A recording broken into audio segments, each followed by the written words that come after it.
Let's look at glamour. What is it? We all have glamours.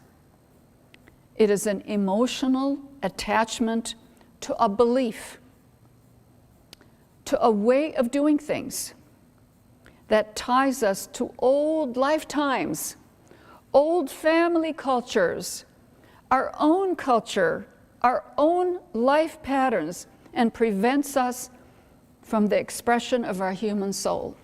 They are beliefs that this is the way we do things, that prevent us from adapting to the new reality.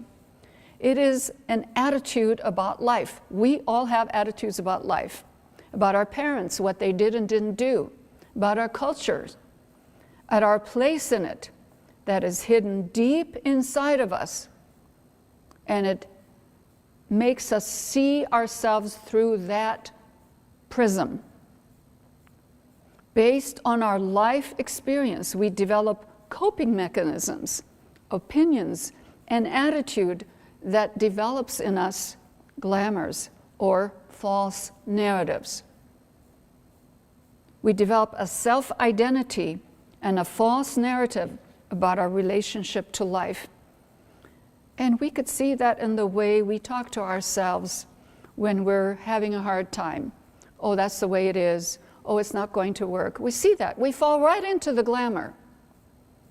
See? So glamours are expressed in a number of ways. And the most visible is the desire to dominate.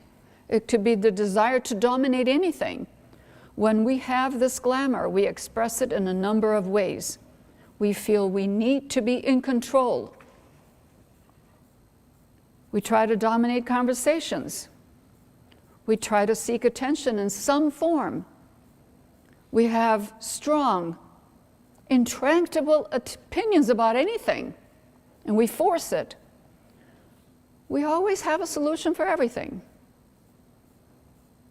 Always we have an opinion about everything, and then we feel hurt when nobody applauds us and praises us and admires us. Our behavior is always trying to get attention. We all have this to some degree. Or there's the opposite. There is that passive-aggressive way that we try to dominate. So look at that too. People want to dominate also by being hurt and touchy and oversensitive. Oh, my feelings are hurt. In the spiritual religious world, this glamour appeals in a person who is seeking total holiness. They want to be totally vegetarians, God forbid, if they looked at something that wasn't vegetarian. Hell breaks loose. Do you see that? It's an attitude of total holiness, total perfection, totally versed in the topics of the teaching, and as soon as you open your mouth, they know all about the rays, all about the zodiacal signs, all about what God said and Jesus said. They act like there is no tolerance for human frailty. No, you've got to meditate every day. They can't be wrong or embarrassed. There's no human tolerance. Do you see that in us sometimes? That's a glamour. Whenever we feel like we have that desire to dominate,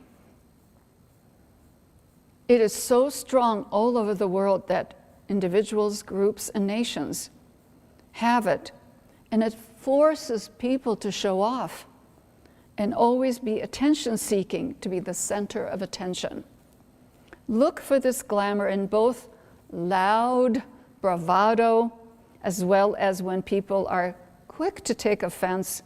They're so touchy and self-absorbed that they feel hurt at the slightest thing. In Challenge for Discipleship, chapter 19, there's a long list of glamours we can all fall into. Nobody is exempt until we become human souls and we have the petals of the truth open and light comes through those petals and we see the truth. When that comes, that first king is already visiting us. We'll talk about kings later.